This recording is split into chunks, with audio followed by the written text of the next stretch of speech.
오늘은 하나님의 뜻을 생각하며 사는 삶이라는 제목으로 함께 은혜를 나누고자 합니다. 교회를 다니시는 분들은 흔히 하나님의 뜻이라는 말을 많이 사용하는 것을 보게 됩니다. 왜냐하면 하나님의 선하신 뜻이 내 삶에서 이루어진다면 내 인생이 잘 될 것이라고 믿기 때문에 그러는 것 같습니다. 그렇다면 성경에 나타난 하나님의 뜻, 이건 과연 무엇을 말하는 것일까요? 여러 관점에서 말할 수 있겠지만 성경이 말하는 하나님의 뜻의 중심은 바로 구원에 있습니다. 하나님의 뜻은 단지 우리의 성공이나 행복을 넘어서 영원한 생명과 구원을 이루는 그것을 말하고 있다는 것입니다. 그래서 오늘 말씀을 통해 우리는 이 요셉의 이야기를 통해 하나님의 뜻이 우리를 향한 구원임을 한번 살펴보고 우리의 삶에서 이해되지 않는 일들을 어떻게 받아들여야 할지에 대해서 함께 말씀을 묵상해 보도록 하겠습니다. 먼저 우리를 향한 하나님의 뜻은 구원에 있다라는 것입니다. 우리가 오늘 이 말씀의 배경을 좀 살펴보면 요셉은 아버지 야곱의 11번째 아들이옵니다. 야곱에게는 4명의 아내가 있었고 요셉은 야곱이 가장 사랑했던 아내의 아들이었습니다.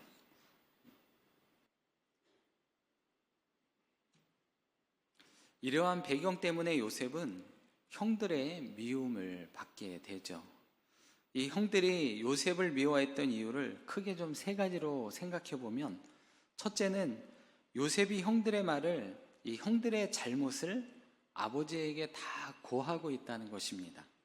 이 창세기 37장 2절 말씀에 보면 요셉이 자기 형들과 함께 양을 칠 때에 그 소년이 자기 아버지의 아내 비라와 실바의 아들들 곧 자기 형들과 함께 있었더라. 요셉이 그들의 잘못을 아버지에게 말하더라라고 이렇게 말씀하고 있습니다. 여기서 그들의 잘못을 아버지에게 말한다라는 것은 요셉이 형들의 행동에 대해서 아버지 야곱에게 고자질하고 있다는 것을 말하고 있는 것입니다. 형들의 잘못을 고발하는 이 요셉의 행동은 이 형들의 마음을 불편하게 만들었고, 이는 결국 형제들 간의 갈등의 시작이 되었습니다. 이 2번째, 요셉을 미워한 이유는 아버지 야곱이 요셉에게만 특별한 편애를 주었기 때문에 그렇습니다. 야곱은 요셉을 특별히 사랑해서 그에게만 채색 옷을 입혔습니다. 성경은 이를 채색 옷이라고 기록하지만 이 원어를 좀 살펴보면 왕족들이 입는 소매가 긴 옷을 의미하고 있다는 것을 알 수가 있습니다. 즉, 이 옷은 요셉이 단순히 한 가족의 아들이 아니라 아버지의 특별한 사랑과 기대를 받는 자라는 그런 상징을 가지고 있다는 것입니다. 그러니 형들은 요셉이 자신들과 다르다고 느꼈고 그로 인해 더 큰 시기를 품게 되었다는 것입니다. 그리고 3번째 이유는 요셉이 꾼 2가지의 꿈 때문입니다. 요셉은 첫 번째 꿈에서 자신이 곡식단이 되어 형들의 곡단이 자신에게 절하는 모습을 보았다라고 이야기를 했습니다. 그리고 2번째 꿈에서는 해와 달, 11별이 자신에게 절하는 장면을 보았다라고 이렇게 말을 했습니다.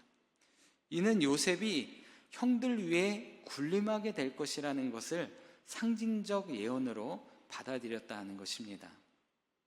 형들은 이 꿈을 듣고 창세기 37장 8절에 내가 정말 우리의 왕이 되겠느냐라며 요셉을 더욱 미워하게 됩니다. 결국 형들의 시기는 최고조가 되어 요셉을 노예로 팔아 버리는 일이 발생하고 되죠. 그러나 이 꿈은 단순히 형들을 화나게 한 이야기만은 아닙니다. 하나님께서 요셉을 통해 이루실 큰 계획을 보여주는 계시였다는 것이죠. 형들은 이 꿈을 비웃고 미워했지만 하나님은 이 꿈을 통해 요셉이 장차 이스라엘의 구원을 위한 도구로 쓰일 것을 예고하고 계신다는 것입니다. 이처럼 요셉이 꿈을 통해 하나님의 뜻을 알게 되었듯이 하나님은 오늘날에도 여러 가지 방법으로 우리에게 그 뜻을 알려주고 계십니다. 그것은 성경 말씀을 통해 또 설교나 찬송, 기도, 그리고 주변의 사람들을 통해 하나님의 메시지는 계속해서 전해지고 있다는 것이죠. 그러나 그 중에 가장 중요하다라고 말할 수 있는 것은 바로 하나님의 말씀입니다. 그래서 하나님의 뜻을 알기 위해서는 날마다 성경 말씀을 읽고 묵상해야만 하는 것이죠. 돌아보면 저는 이 하나님의 뜻을 알지 못한 채 신앙생활을 참 오래 해왔다는 것을 좀 볼 때가 많았습니다. 이 평안할 때는 기도하지 않고 무슨 일이 생길 때만 기도했던 적이 참 많았죠. 조금 이것을 비유로 좀 이유해 보자면, 이 집을 짓는 비유에 좀 비유해 보자면, 필요할 때마다 하나님 앞에 나와서 내 인생의 집에 지금 바닥 재료가 필요하니 하나님 이걸 좀 빨리 좀 주십시오. 지금 천장을 공사해야 되니 천장에 필요한 것을 좀 주십시오. 그래서 그때그때 필요한 것을 구하며 살아왔다는 것입니다. 뭐 나쁘지는 않다는 얘기죠. 그런데 그때마다 채워주시기는 하시지만 내 미래에 대해서는 늘 불안한 마음을 가지고 있었습니다. 그러나 지금은 하나님의 말씀을 읽으며 그 뜻을 좀 알아가고 시작하니까 마치 제 집에 완성될 청사진을 가진 것처럼 내 마음의 확신도 또 내 삶의 확신을 가지게 되더라는 것입니다. 아직은 완성된 것은 아니지만 내 인생의 설계도가 있고 그 설계도를 가지신 하나님이 그 집을 완성해 가실 것이라는 그런 기대를 갖고 믿게 되더라는 것입니다. 성경의 많은 부분은 이스라엘이라는 나라에서 일어난 일들을 기록한 사건들입니다. 그래서 그런지 가끔 사람들은 왜 우리가 이스라엘의 역사를 보아야 하느냐라는 질문을 많이 하게 되죠. 그러면 왜 우리가 이스라엘의 역사를 읽고 묵상해야 할까요? 이스라엘의 역사가 다른 나라의 역사와 다른 이유가 있기 때문에 그렇습니다. 그것은 바로 이스라엘의 역사는 하나님의 구원을 이루어 가시는 역사이기 때문에 그렇습니다. 그래서 이스라엘의 역사를 구원의 역사, 구속사라고 이렇게 부르기도 하는 것이죠. 이스라엘의 역사를 기록한 성경의 주제는 그럼 한마디로 바로 구원에 대한 이야기를 한다는 것입니다. 왜냐하면 우리를 향한 하나님의 뜻이 바로 구원에 있기 때문에 그렇습니다. 오늘 요셉의 이야기를 하는 이유도 요셉의 인생이 우리를 향한 하나님의 뜻, 바로 구원을 잘 보여주고 있기 때문에 그렇습니다. 내 삶이 다른 사람의 삶과 다른 이유도 그 역시 하나님의 구속사에 있기 때문이라는 걸 한번 기억해 보시면 좋을 것 같습니다. 우리가 이것을 좀 알게 되면 왜 나를 이 가정에 보내셨는지, 왜 이 사람들을 내가 만나게 되었는지, 왜 이를 내게 주셨는지 그 답을 알기 때문에 그렇습니다. 바로 그 답을 아는 이유, 바로 구원에 있기 때문에 그렇죠. 나를 향한 하나님의 뜻이 구원에 있다는 것을 알 때 내게 수치가 되는 이 사건이나 약점이 되는 환경도 하나님께서 나의 구원을 이루어 가시는 섭리 중에 하나라는 것을 깨닫게 된다는 것입니다. 그럴 때 우리의 생각을 온전히 내려놓고 하나님의 뜻에 따라 살아갈 수도 있게 되고 내 모든 삶을 하나님의 관점으로 바라볼 수 있게 된다는 것입니다. 요셉에게는 꿈으로 하나님의 뜻을 알려주셨습니다. 비록 요셉은 그 당시 그것을 알지는 못했습니다. 그러나 하나님은 요셉을 향한 그 뜻을 정하시고 그 꿈을 이루기 위해 그 삶을 온전히 이루어 가시는 것을 볼 수 있게 됩니다. 하나님의 뜻을 알지 못한다면 내 인생에 일어나는 일들에 대해서 제대로 이해하지 못합니다. 이 일이 일어나는 일들을 그저 원망하고 불평하고 때로는 그것이 일어난 것을 이해하지 못해 답답한 마음으로 살아갈 때가 참 많습니다. 하지만 그러한 내 인생 가운데서도 하나님의 이 구원의 방향은 온전히 이루어지고 있다는 것을 꼭 기억하시길 바랍니다. 이 요셉의 꿈 이야기를 들은 형들은 요셉을 더욱 미워해서 그를 노예로 팔아버렸습니다. 요셉은 애굽으로 팔려가 보디발의 집에서 종으로 살게 되었죠. 아버지의 사랑을 받으며 곱게 자란 요셉이 지금 자신에게 일어난 일은 정말 이해할 수 없는 일이고 받아들이기 너무 힘든 일이었습니다. 아버지의 사랑을 받던 요셉이 하루아침에 노예가 되었다는 것, 그 얼마나 억울하고 고통은 이루 말할 수 없을 것입니다.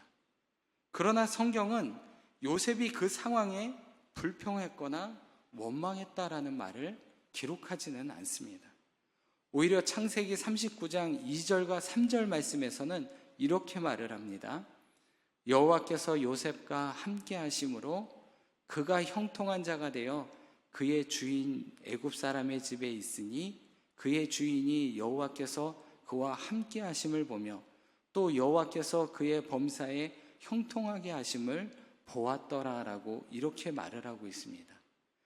이해할 수 없는 일을 당하며 노예로 사는 요셉의 삶을 하나님은 뭐라고 말씀하시냐면 형통하게 되었다라고 말을 하고 있는 것입니다. 그가 형통한 삶을 살아가고 있다는 것이죠.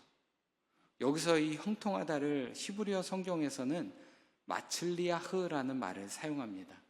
이는 어떠한 일을 성공하도록 만든다라는 그런 사역 동사를 말하는 것이죠. 즉 요셉의 형통함은 하나님의 계획이 그의 삶을 통해 이루어지고 있음을 뜻하고 있는 것입니다. 이런 의미에서 형통을 다시 한번 해석해 보면 성공하고 부해지고 이름이 높아지고 그런 것이 형통이라고 말하는 것이 아니라 하나님의 계획이 나를 통해 성취되고 이루어지고 있다는 것을 형통이라고 말하고 있는 것입니다. 지금은 고난 중에 있지만 나를 통해 하나님의 뜻이 이루어지고 있다면 그것이 바로 형통한 삶인 것입니다. 요셉이 비록 종으로 살아가고 있지만 지금 그의 삶을 통해 하나님의 뜻이 이루어지고 있기에 그의 삶이 형통하다라고 하나님께서는 말씀하고 있는 것입니다. 요셉의 삶에는 이렇게 이해되지 않는 일들이 여기서 끝이 아니라 또 일어나는 것을 보게 됩니다. 이 보디발의 집에서 노예로 이 형통하다고 이렇게 기록한 삶을 살고 있던 요셉을 친위대장의 아내가 날마다 유혹하는 것입니다. 결국 이 일로 요셉은 누명을 쓰고 감옥에 가게 되었습니다. 종 노릇하는 것도 기가 막힌데 누명을 쓰고 감옥에 가게 되었던 것이죠.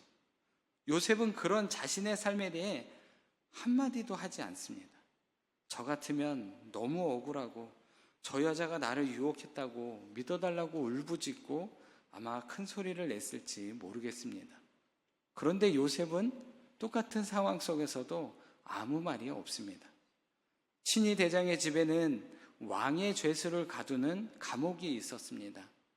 당시 노예가 안주인을 범하려고 했다면 이것은 그냥 사형감에 처해도 아무 할 말이 없을 것입니다. 그런데 보디발은 자기 집에 있는 왕의 죄수들을 위한 감옥에 이 요셉을 집어 넣었습니다.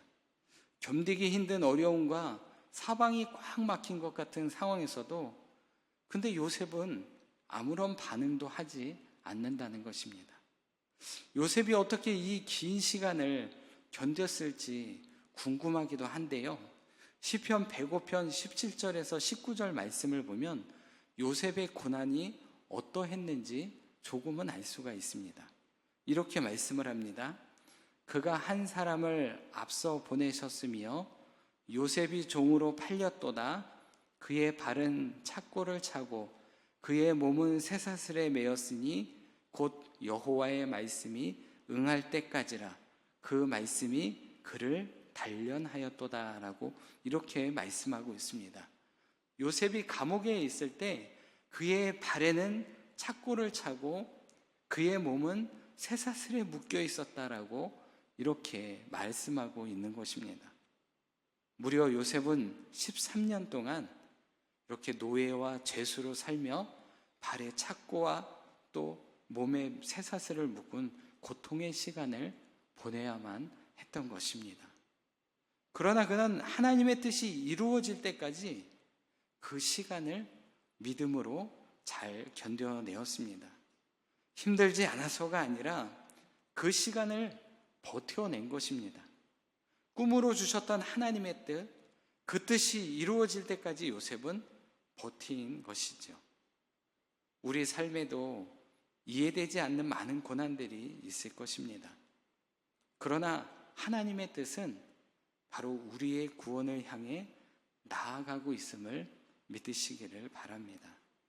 여기 계시는 분들 가운데 요새처럼 이해할 수 없는 일들이 계속 생기는 분들도 있으실 것입니다. 말 못할 억울할 일도 있을 것이죠. 언제까지 희망 없는 이 시간을 보내야 하나 하는 생각을 갖는 분들도 계실 것입니다. 그러나 우리의 삶은 엉망으로 그냥 그 자리에 그대로 있는 것이 아닙니다. 분명 구원의 방향으로 향해 나아가고 있다는 것입니다. 내 인생에 없었으면 하는 그 사건들을 통해 하나님은 우리를 구원하기 위한 방향으로 이끌어가고 있다는 것이죠. 우리의 삶에 하나님의 이 구원의 방향이 오늘도 진행되고 있다는 걸 믿으시고 우리의 그 어려운 고난도 이겨내시는 저와 성도님들 되시기를 바랍니다. 마지막으로 이렇게 우리가 우리의 삶의 방향이 구원의 방향으로 가고 있다는 이 구원의 관점을 깨달으면 그 관점을 통해 내 삶을 바라보면 우리의 삶의 모든 고난이 이해가 된다는 것입니다. 요셉은 감옥에서 왕의 관원들을 만나고 그들의 꿈을 해석해 주었습니다. 꿈을 꾼 것만이 아니라 이제는 요셉은 꿈을 해몽해 주는 그런 은사까지 생겨나게 된 것이죠. 그런데 어느 날 이집트 왕 바로가 꿈을 꾸고 요셉이 그 꿈을 해석하기 위해 왕 앞에까지 불려가게 됩니다. 요셉은 바로의 꿈을 해석해 주었을 뿐만 아니라 그 꿈이 의미하는 그 일을 해결할 정체까지 내는 지혜를 보여주었습니다. 바로는 바로 그런 요셉을 이 애굽의 총리로 임명하게 되었던 것이죠.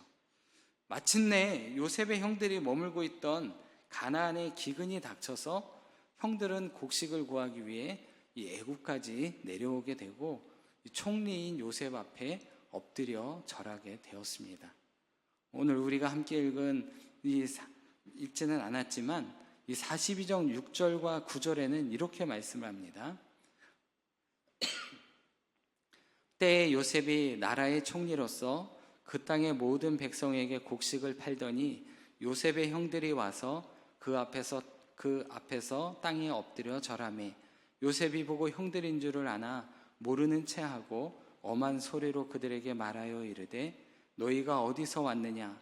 그들이 이르되 곡물을 사려고 가나안에서 왔나이다.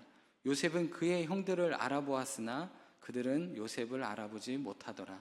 요셉이 그들에게 대하여 꾼 꿈을 생각하고 그들에게 이르되 너희는 정탐꾼들이라 이 나라의 틈을 엿보려고 왔느니라 라고 이렇게 말씀합니다.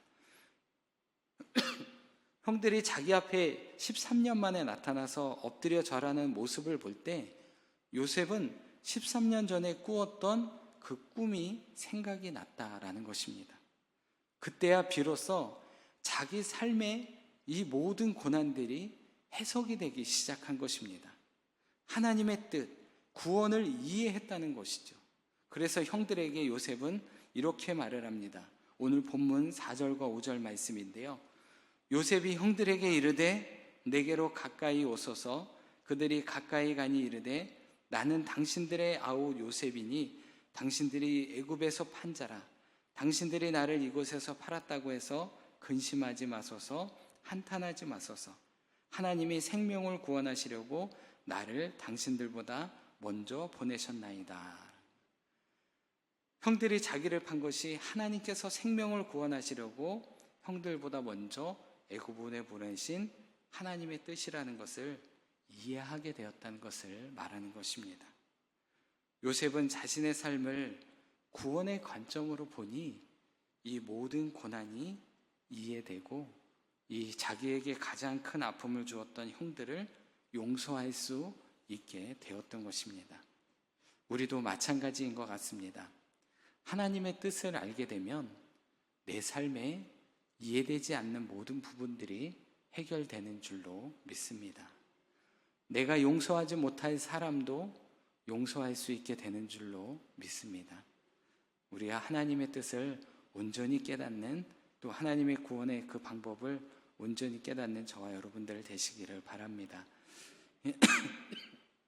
말씀을 정리하겠습니다. 요셉을 통해 우리는 하나님의 뜻이 무엇이며 내 인생과 어떻게 연관되어 있는지를 한번 살펴보았습니다. 성경에 나타난 하나님의 뜻은 바로 구원입니다. 내 삶이 다른 사람의 삶과 다른 이유도 바로 이 하나님의 구속사가 있기 때문에 그렇습니다.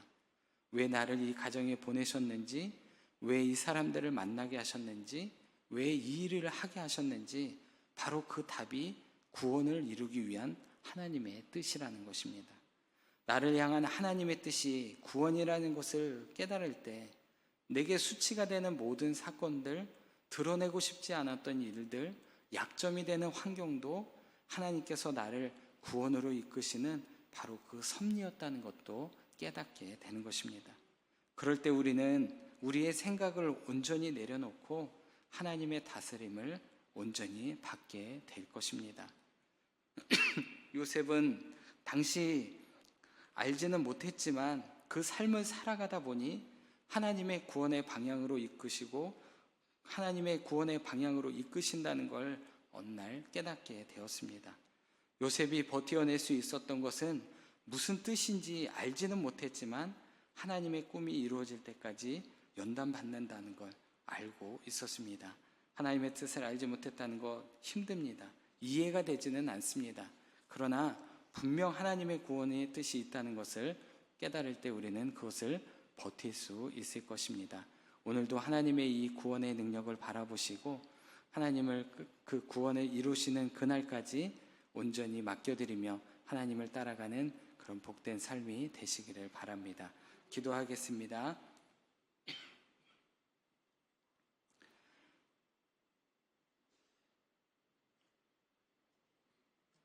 하나님 아버지, 오늘 이 시간을 통해 내 삶에 해석되어지지 않았던 많은 일들이 하나님의 말씀을 통해 해결되는 줄로 믿습니다.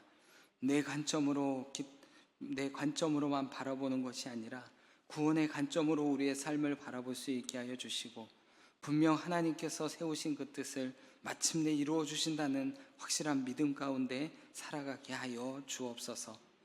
우리의 관점을 바꾸어 주시고 내 삶이 해석된 그대로 하나님의 다스림을 온전히 순종하며 살아가는 복된 삶이 되게 하여 주옵소서. 감사드리며 예수 그리스도의 이름으로 기도드리옵나이다. 아멘.